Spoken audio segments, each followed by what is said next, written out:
Maayong gabi kaninyong tanan mga igsoon. Atong ablihan ang atong balaang kasulatan sa Santiago 2. Atong pagbasahon ang bersikulo 14 ngadto sa 23. Ang tinuod atong tata sa 26. 14 ngadto sa 26 sa pandili nato ni karumahuman. So adto lamang ta kutob sa 23. Nagaingon mga igsoon ang pulong. Mga igsoon ko, unsa may kapuslanan kung ang usa ka tawo magaingon nga siya adunay pagtuo apan walay binuhatan? Makaluwas ba kaniya ang maong pagtuo? Kung pananglitan usa ka igsoong lalaki o babae walay igong panapot o nakabsan siya makaon alang sa adlaw-adlaw. O unya usa kaninyo miingon kanila, hala panglakaw na kamo nga malinawon. Painiti o busgang inyong kaugalingon. Kunya sa walay paghatag kanila sa mga butang nga kinahanglan sa lawas, unsa man lamay kapuslanan niya na. Sa ingon usab ni ana, ang pagtuo patay kon walay binuhatan. Apan kaha adunay miingon, ikaw adunay pagtuo o ako adunay binuhatan. Pakitay ako sa imong pagtuo nga bulag sa binuhatan o pinaagi sa akong binuhatan, pakitaan ko ikaw sa akong pagtuo. Versikulo 19. Ikaw nagatuo nga ang Dios usara. Husto ka niya na. Ngani, bisan pa ang mga yawa, nagatuo man usab. O nagapangurog sa kalisang. Apan taong kulang-kulang, buot ka bang masayod nga walay kapuslanan ang pagtuo nga bulag sa binuhatan? Dili ba si Abraham nga atong ginikanan gipakamatarong man tungod sa binuhatan sa paghalad niya kang Isaac nga iyang anak diha sa halaran? Masabot mo nga ang iyang pagtuo di ay naglihok duyog sa iyang binuhatan o nga ang iyang pagtuo nahingpit pinaagi sa iyang binuhatan.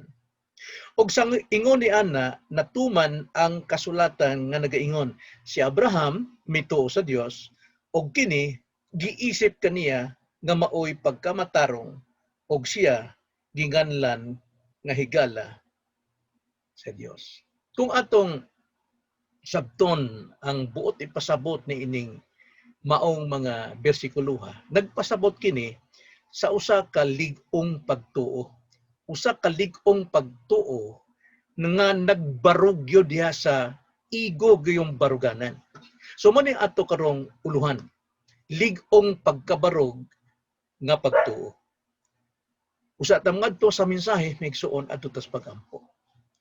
Lord, salamat sa imong pulong nga kini among malantaw, mabasa, masabtan. Hinaot pang imong balang espiritu mo ay maghatag ka namo og kasabot, tin-aw og hayag nga pagsabot sa espirituhanong nimong pulong kay tungod kini masabtan lamang pinaagi sa espirituhanong pamaagi.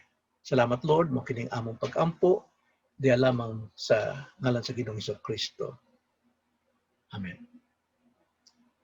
So, unsa may ilhanan sa lig-ong pagkabarog nga pagtuo?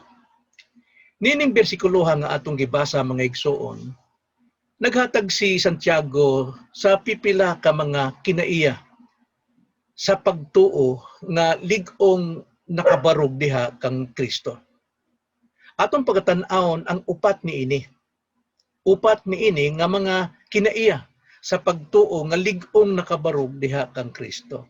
Unsa may timaan sa lig-ong pagtuo nga nakabarog kang Kristo? Primero, pagtuo nga lig-on nga pagkabarog kini siya aktibo. Aktibo, naglihok mo trabaho, dili manunuton. Dili kay magsunod-sunod lang o magnunot lang. Atong basahon ang bersikulo 14 ngadto sa 16. Mga igsuon ko unsa may kapuslanan kung ang usa ka tawo magaingon nga siya adunay pagtuo apan wala siya binuhatan. Makaluwas ba kaniya ang maong pagtuo? Kung pananglitan usa ka igsuong lalaki o babae walay igong panapot og nakabsan sa iyang makaon alang sa adlaw-adlaw. Og unya usa kaninyo moingon kanila, ala panglakaw na kamo nga malinawon, painiti og busgang inyong kaugalingon. Apan walay paghatag kanila sa mga butang nga kinahanglan sa lawas. Unsa man lamay kapuslanan ni ana. So nag-iingon din ni klaro nga usa ka tinuod nga pagtuo o luwas nung pagtuo o pagtuong nakaluwas nato aktibo, dili kini manunuton, dili kini passive, dili kini pasagad, no? Ang tinuod nga pagtuo sa kaluwasan nagaingon sa bersikulo 14 nga dunay lihok, dunay binuhatan. Kay kung dili, kung wala, dili siya luwas nun sa iyang pagtuo. Siya patay palang gihapon. Kay tungod ang atong tinuod nga kahimtang sa diha nga wa pay kaluwasan, kay balo kita Ephesians 2:1 nagaingon og kamo iyang gibuhi sa mga patay pa kamo tungod sa mga kalapasan og mga kasalanan. Kita patay. So kung moingon tang dunan tay pagtuo apan patay ang atong espirituhanong panlihok, dili makita na sa atong kinabuhi kay patay man. Apan kay miingon dinhi sa bersikulo 1 og kamo iyang gibuhi sa mga patay pa kamo tungod sa mga kalapasan og mga kasalanan. Gibuhi kita sa Dios sa diha nga kita iyang giluwas. Ang kaluwasan nga nadawat mulihok gyud sa kinabuhi sa usa ka buhi nga tao kay tungod nagaingon ng bersikulo 4 ngadto 5 apan ang Dios nga madagayaon sa kaluoy tungod sa iyang dakong gugma alang kanato bisan sa mga patay pa kita tungod sa atong mga kasalanan nagbuhi siya kanato uban kang Kristo tungod sa grasya nangaluwas kamo. Ang Dios mo'y nagbuhi nato tungod kang Kristo. Si Kristo ang namatay aron ihatag ang iyang kinabuhi alang kanato. O kana gilihok na sa Dios nga ihatag din kanato maong kaluwasan, maong kinabuhi. Grasya kana, pinaagi na naluwas kita. Busa ang luwas nun nga tao, ang tinuod nga tao nga naluwas, ang iyag yung pagtuo mulihok. Kay tungod buhi na siya. Karon ikaduha, nadiha ang paghulagway, no? Paghulagway sa pagtuo nga nagalihok. Miingon din sa bersikulo 15 ug 16. Kung pananglitan usa ka igsoong lalaki o babae, walay igong panapot o nakabsan siyag makaon alang sa adlaw-adlaw. Og unya usa kaninyo miingon kanila panglakaw na kamo nga malinawon, painiti o busga ang inyong kaugalingon sa walay paghatag kanila sa mga butang nga kinahanglan sa lawas, unsa man lamay kapuslanan ni ana. Apan usa ni ka pahinumdom kanato, dili buot pasabot kay nakatabang ka sa imong isig katao o sa igsuon o sa isa ka tawo bisag ba kasalakatabang ka nagpakaon kanila but pasabot na ikaw luwas nun dili kay tungod kini pananglitan lang pananglitan sa kinabuhis tao nining kinabuhian ng kalibutan tanang tao gustong magpakita o gugma o maayong binuhatan sa mga isig ka tawo mo nang maglimos sila mohatag sila apan dili na mooy baruganan nga tinuod ang imong pagtuo sa Dios. Kay tungod ang pagtuo sa Dios, grasya nang gihatag kanato sa diha nga kita gibuhi. Kini pananglitan lamang kung kini mahitabo sa tinuod ng kinabuhi nining kalibutan nga kung ikaw maingon kang dunay kay gugma sa imong isig katawo apan wa ka mohatag og maayong kinahanglanon nila, way silbi ng imong gugma. Mausab ang isa ka Kristiyano nga duna say pagtuo sa Dios pananglitan sama ni ani nga naikinahanglanon nga atubangon nimo makita ang imong tinuod nga kaluwasan sa imong pagtuo nga mulihok gyud ang imong pagtuo kini pananglitan lang kini natural ni sa kinabuhi nga maingon ka nga Kristiyanon upang makita lamang ang imong pagsalig pagtuo. Mauni kinahanglan natong sabtan kung kini mahitabo sa normal nga pagkatao kinahanglan makita ni sa atong Kristohanon o espirituhanong paglihok sa atong pagtuo, no? Ang tinuod nga pananglitan pag-abot sa luwas nun nga pagtuo sama sa Hebreo 11, makita nato ang mga pananglitan diha. Lihok sa mga taong luwas nun, lihok sa mga taong nagkinabuhi sa pagtuo. Sama ni Abel, Hebreo 11:4. Unsa may gisulti sa Hebreo 11:4. Ang sinugdanan diyan nag-ingon tungod sa pagtuo si Abel mihalad ngadto sa Dios. Makita nato tungod sa pagtuo katungod si Abel luwas nung pagkatao, dunay siya paghalad ngadto sa Dios. Nga labaw pa sa hinalangpon nga halad inihaw. Nag-ingon labaw pa sa mga paghalad sa mga taong dili magtotoo. Versikulo 5, nag-ingon tungod sa pagtuo si Enoch gilalin ngadto sa langit aron siya dili makatagamtam sa kamatayon. Tungod sa pagtuo, makita nato tungod sa pagtuo si Enoch gilalin nga naman ang iyang kaluwasan nagalihok gyud naa siya sa pagwali, pagmantala sa pulong, pagpanginabuhi nga balaan. Versikulo 7, tungod sa pagtuo si Noe, no? Si Noe nga usa ka matarong nga tao naghimo siya imposible nga iyang mabuhat ang maong paghimo og arka, pagkarakong arka, no? Halos usa ka kilometro sa katas-on unya gitrabaho niya kini. Nganuman kay tungod pagtuman sa kabubuton sa Dios. Tan-aw ang mga tao sa panahon nito, why pagtabang kay tungod wa may tinuod nga pagtuo. Versikulo 8 nag-ingon tungod sa pagtuo si Abraham, no? Misugot sa diha nga gitawag siya pag-adto sa usa ka dapit nga iyang pagadawaton ingon nga panulundon ug siya miadto nga wala pang mahibalo kung asa siya paingon.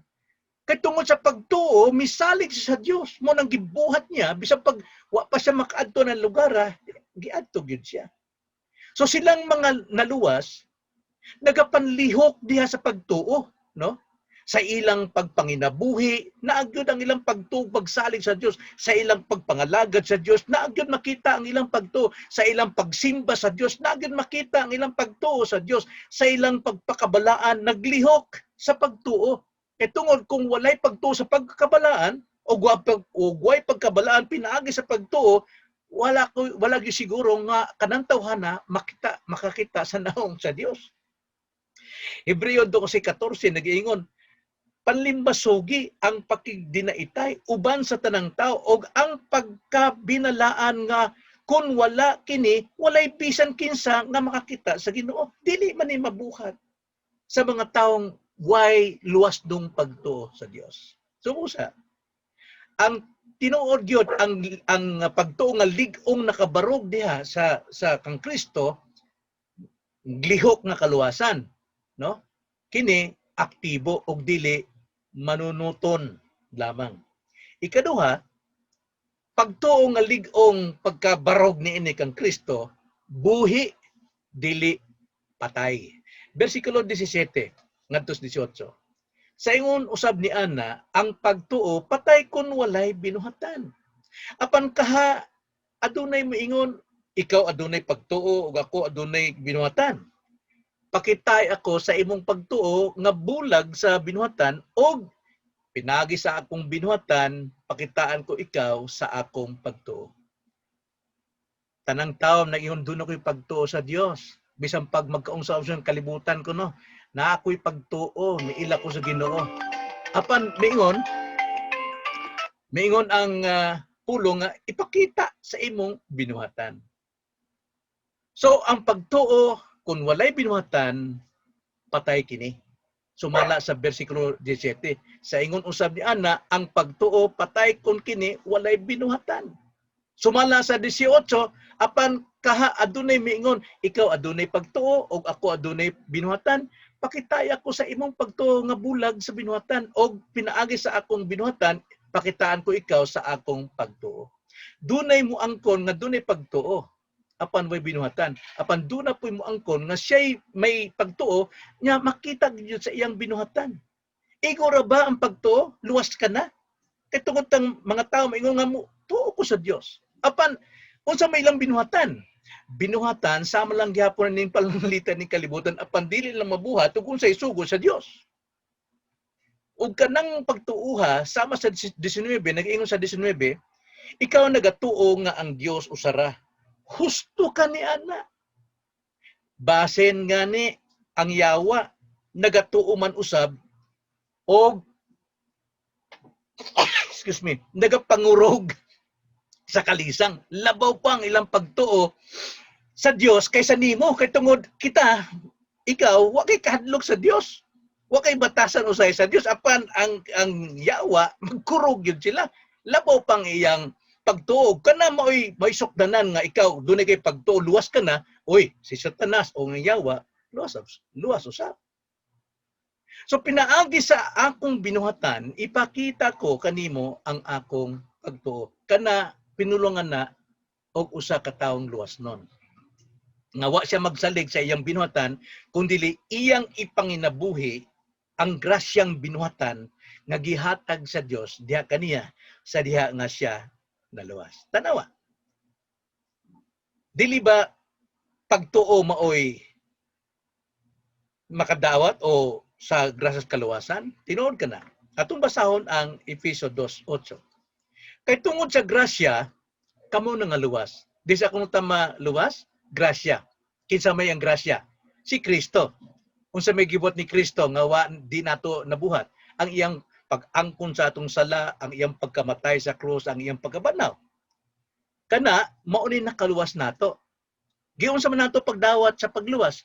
Pinaagi sa pagtuo. So, kay tungod sa grasya kamo nga luwas, pinaagi sa pagtuo.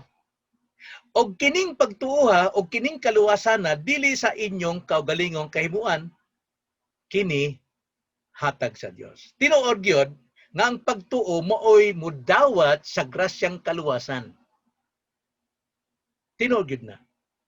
Apan ang mga naluwas dili magpabilin sa pagtuo lamang.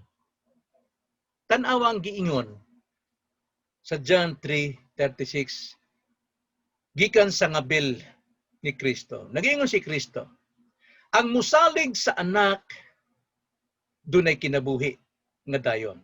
Tanawa? Ang musalig sa anak dunay kinabuhi nga dayon, apan ang dili musugot sa anak dili makatilawg kinabuhi. Inunua ang kapungot sa Dios magapabilin diha kaniya. Atong tanawon. Primero, ang musalig sa anak may kinabuhi nga dayon. Tanan ba musalig? O sige, taron tanawon nato ikaduha.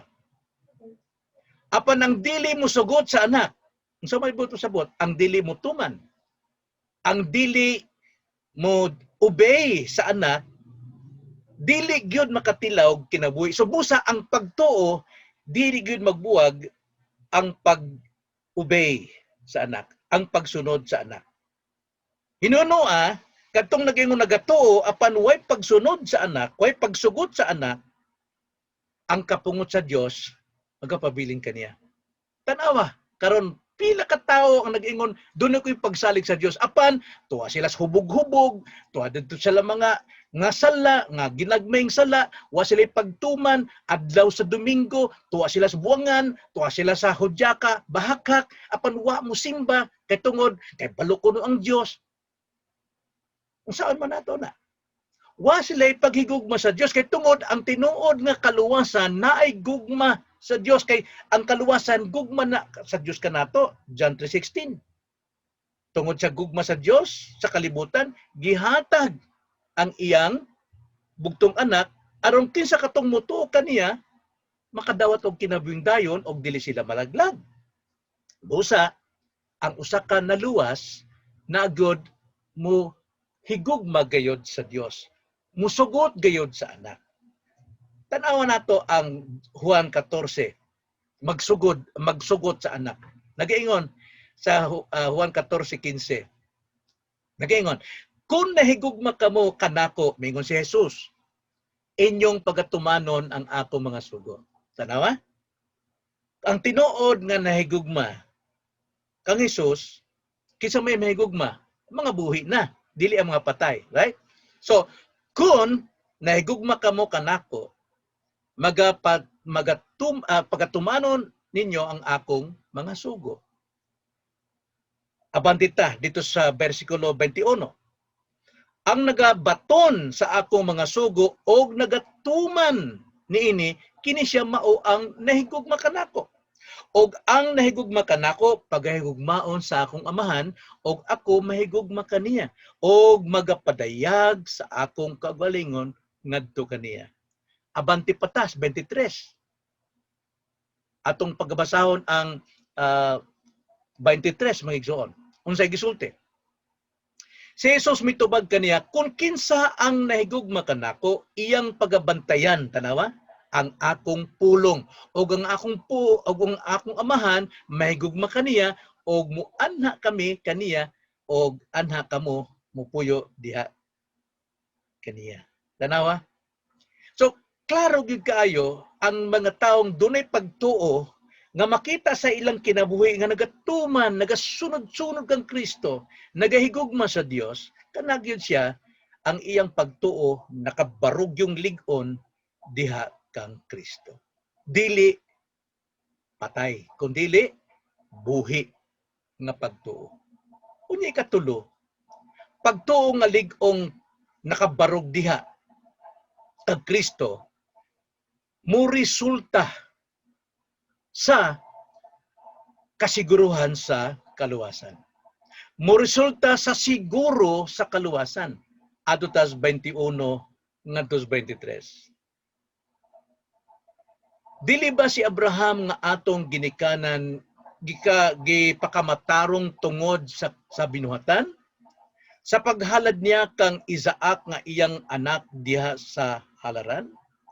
Masabot mo nga ang iyang pagtuo di ay naglihok duyog sa iyang binuhatan o nga ang iyang pagtuo nahingpit pinaagi sa iyang binuhatan o sa ingon niya na natuman ang kasulatan nga nagaingon si Abraham mituo sa Dios og kini giisip kaniya nga maoy pagkamatarong og siya ginganlan nga higala sa Dios.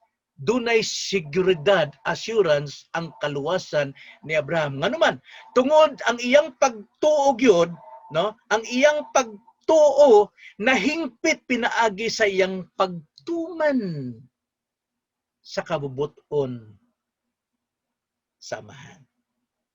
So busa, kung dunay kang igong relasyon kang Kristo, kung ikaw gikan sa pagkamatay sa espiritual, gibuhi sa Dios pinaagi sa balang espiritu nga mo'y naghatag ka natog bag-ong kinabuhi, gianak kitag usab, buhi nata. So busa ang atong pagtuo diha buhi sab nga nagasugot og nagatuman nagsunod diha sa Dios.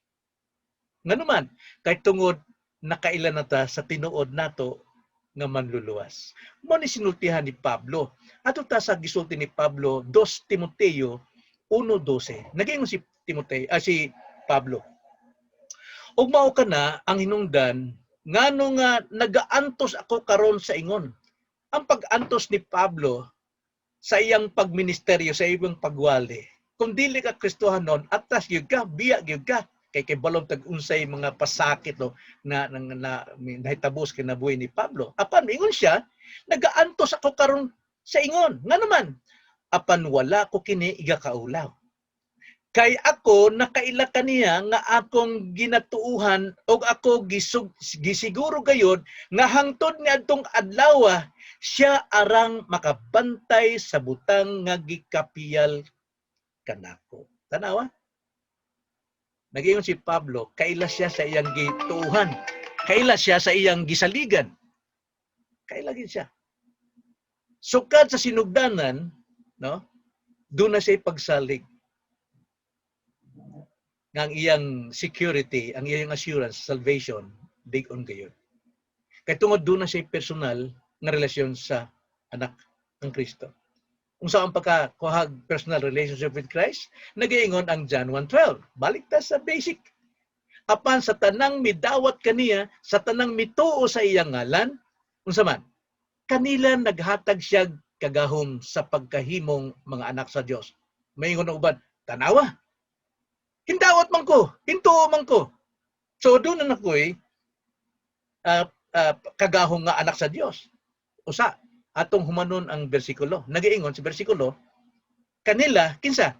katong midawat og mituo, kanila nga nga tao dili gumikan sa dugo o dili pinaagi sa kaliwat ni sa pagbuot sa unod.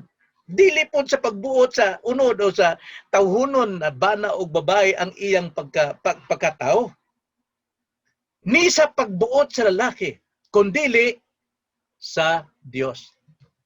Kay tungod siya, gianak og usab gikan sa Dios, siya gyud midawat og mituo sa ngalan ni Kristo, busa nakadawat siya kagahom sa pagkahimong mga anak sa Dios.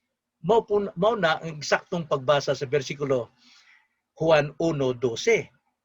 Laktod tas 13 kay mao ito hinungdan nganong mituog nakadawat ang mga tao kang Hesus. Kay tungod mga patay man sila. Kay tungod mao kana ang pangitabo. So doon na kay siguro sa imong kaluwasan. Maoy pagsiguro sa pulong sa Dios kanila nga mituo kang Jesucristo. Usa pa ka bersikulo sa 1 Juan 5:13 nagaingon, kining mga butanga gisulat ko kaninyo. Ang nagsulti din si John the Beloved, usa sa mga apostol, ang pinsan ni Jesus Christ. Iya kunong gisulat ang iyang mga sulat, John, 1 John, 2 John, 3 John, aron nag-ingon siya, kining mga butanga gisulat ko kaninyo nga na nagpanuo sa ngalan sa anak sa Dios, magtotoo ko aron kamo masayod nga kamo nakapanag-iya na sa kinabuhing dayon. Doon nagyoy kasiguruan na sa atong pagtuo diha sa pulong sa Dios, na dunay kasiguruan. Wala maingon kamong mituo sa pundok, kamong mutuo sa kaugalingon ninyong pagtuo, kamo nagatuo sa inyong kaugaling mong pagpaningkamot, mga pag-antos, dili na mo ibot pasabot. Kamo nagatuo sa mga panalangin kay tungod gipanalangin ka sa Dios, dili kundi pagtuo sa anak sa Dios. Ang pagtuo sa Dios, anak sa Dios, mao na ang grasya ng kaluwasan nga ihatag kanato. Basahon na nato balik ang Efeso 2:8 nga 2:9. Kay tungod sa grasya kamo nangaluwas pinaagi sa pagtuo. O kini dili sa inyong kaugalingong kahimuan, kini gyud hatag sa Dios. Dili tungod sa mga binuhatan aron walay bisan kinsa nga magapasigarbo. Dili sa atong mga binuhat, dili sa atong pagpaningkamot, dili sa pundok, dili sa kadugayon sa imong pagsimba. Dili. Kundili sa pagtuo sa anak sa Dios. Maka panag-iya ka sa kinabuhing dayon. So busa mga igsoon, ang pangutana, hain man nakabarog ang imong pagtuo. Hain man. Nakabarog ba sa kadugayunan nimo sa pagmiyembro sa iglesia? Nakabarog ba sa imong mga panaad sa buluhaton? Nakabarog ba sa imong pagpaningkamot? Dili ni maoy timaan sa pagtuong kaluwasan. Timan ang giingon sa 1 John 5:13 nga atong gibasa ganina, kining mga butanga gisulat ko kaninyo nga nagpanuo sa ngalan sa anak sa Dios, aron kamo masayod nga kamo nakapanag-iya na sa kinabuhing dayon. John 3:36, balikon ko, ang musalig sa anak may kinabuhi nga dayon, apan ang dili musugot o dili masinugtanon sa anak, dili gud makatilaw kinabuhi, kay ang pagtuo o ang paglihok magkahiusa gyud na. Hinunua ang kabungot sa nga Dios magapabilin diha kaniya. Nagmasinugtanon ka ba kang Hesus sa sugo ni Hesus? Kaya nagiingon ng John 14:21, kadtong nagabantay sa akong sugo og nagatuman, mao ni siya ang nahigugma kanako ug ako mahigugma usab kaniya, lakbit ang akong ama. Okay? So, hain man magbarog ang imong pagtuo diya sa imong kaugalingong pagsabot. Kumusta naman ang imong kinabuhi karon? Nagtubo ba diha sa mga pagtuman sa pulong sa Dios, pagtuman sa sugo ni Kristo? Sama halimbawa kung sa may pagtuman na isugo ni Kristo pinaagi sa mga apostol, 1 Juan 2:15, ayaw ninyong higugma ang kalibutan, ni ang mga butang diha sa kalibutan. Kung may nahigugma sa kalibutan, ang gugma alang samahan, wala diha kaniya. Kay ang tanan nga naa sa kalibutan, ang pangibog sa unod og ang pangibog sa mga mata og ang mga paggarbo sa kinabuhi dili gikan sa man kung dili sa kalibutan, og ang kalibutan mahanaw og ang pangibog niini apan siya nagatuman, tanawan, nagatuman sa kabubuton sa Dios, magapabilin hangtod sa kamatuoran. Imo ba ning gituman? Imo ba ning gituman? 1 John 3:15 nagiingon, ang matag usa nga nagadumot sa iyang igsuon mamumuno, og kamo nasayod nga ang mamumuno walay kinabuhing dayon nga magapabilin diha kaniya. Ikaw ba dunay pirming kasuko kayugot sa imong isig katawo labi na sa imong igsuon? Wala kay kinabuhing dayon.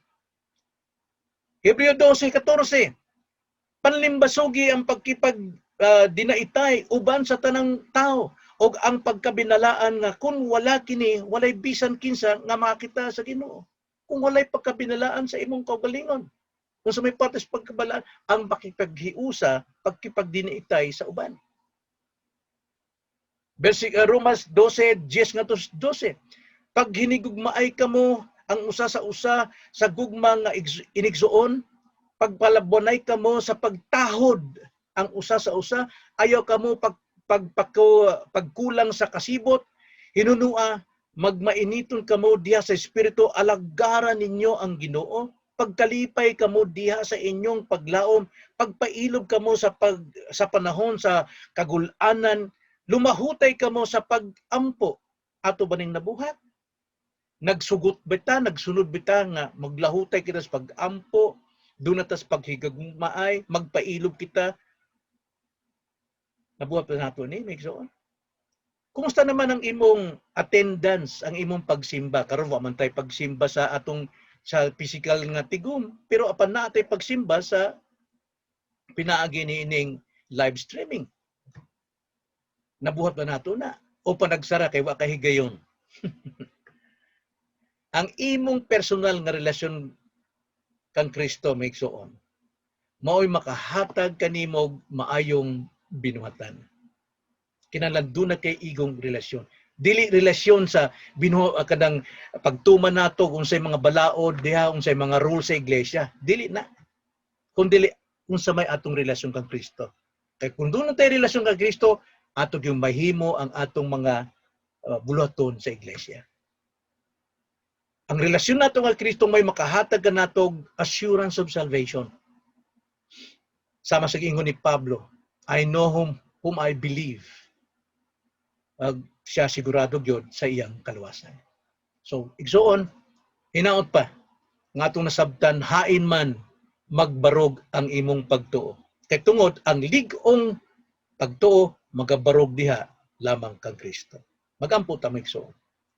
Salamat Lord nining mga pulong, magpahinumdum ka namo, isip mga Kristohanon, usahay, nagkinabuhi mi nga dili Kristohanon, sama lang mi sa mga kalibutanon, Ginoo. Lord, among ampo na ikaw gyud mo ay maghatag ka namo kasibot, pinaagi sa grasyang among nadawat gikan kanimo. Lord, panalanginin taong kami nga masabtan, masubay namo kining mga pulungan. Kining among pag-ampo diha lamang sa ngalan sa Ginoong Kristo. Amen.